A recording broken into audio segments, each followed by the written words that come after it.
Sir Henry Irving. As I watched, at the Lyceum, the sad and eager face of Duse, leaning forward out of a box, and gazing at the eager and gentle face of Irving, I could not help contrasting the two kinds of acting summed up in those two faces.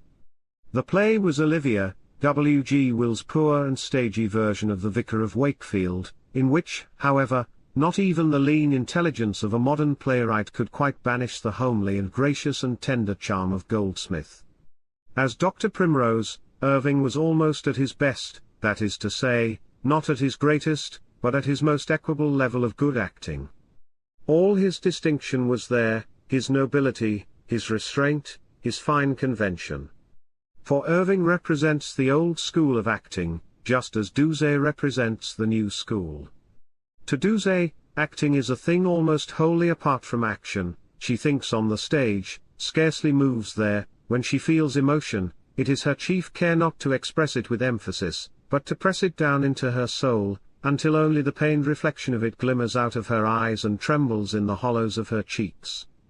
To Irving, on the contrary, acting is all that the word literally means. It is an art of sharp, detached, yet always delicate movement. He crosses the stage with intention, as he intentionally adopts a fine, crabbed, personal, highly conventional elocution of his own. He is an actor, and he acts, keeping nature, or the too close resemblance of nature, carefully out of his composition. With Miss Terry there is permanent charm of a very natural nature, which has become deliciously sophisticated. She is the eternal girl, and she can never grow old. One might say, she can never grow up. She learns her part, taking it quite artificially, as a part to be learnt, and then, at her frequent moments of forgetfulness, charms us into delight, though not always into conviction, by a gay abandonment to the self of a passing moment. Irving's acting is almost a science, and it is a science founded on tradition. It is in one sense his personality that makes him what he is, the only actor on the English stage who has a touch of genius. But he has not gone to himself to invent an art wholly personal, wholly new. His acting is no interruption of an intense inner life, but a craftsmanship into which he has put all he has to give. It is an art wholly of rhetoric, that is to say wholly external. His emotion moves to slow music, crystallizes into an attitude, dies upon a long drawn-out word. He appeals to us, to our sense of what is expected, to our accustomed sense of the logic, not of life, but of life as we have always seen it on the stage, by his way of taking snuff, of taking out his pocket-handkerchief, of lifting his hat, of crossing his legs.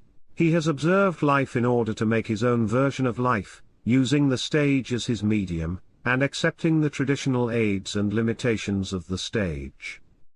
Take him in one of his typical parts, in Louis XI. His Louis XI is a masterpiece of grotesque art. It is a study in senility, and it is the grotesque art of the thing which saves it from becoming painful.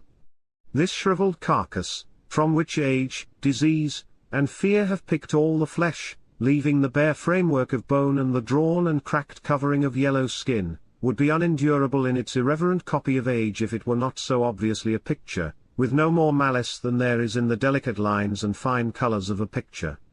The figure is at once Punch and the oldest of the Chelsea pensioners. It distracts one between pity, terror, and disgust, but is altogether absorbing. One watches it as one would watch some feeble ancient piece of mechanism, still working, which may snap at any moment.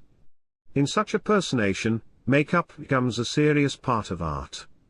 It is the picture that magnetizes us, and every wrinkle seems to have been studied in movement. The hands act almost by themselves, as if every finger were a separate actor.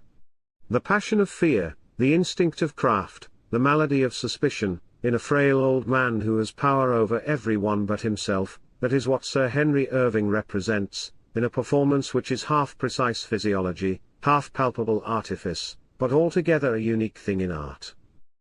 See him in The Merchant of Venice. His Shylock is noble and sordid, pathetic and terrifying. It is one of his great parts, made up of pride, stealth, anger, minute and varied picturesqueness, and a diabolical subtlety.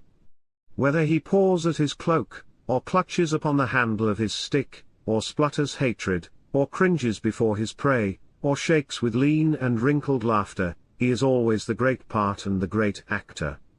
See him as Mephistopheles in Faust. The Lyceum performance was a superb pantomime, with one overpowering figure drifting through it and in some sort directing it, the red-plumed devil Mephistopheles, who, in Sir Henry Irving's impersonation of him, becomes a kind of weary spirit, a melancholy image of unhappy pride, holding himself up to the laughter of inferior beings, with the old acknowledgment that the devil is an ass.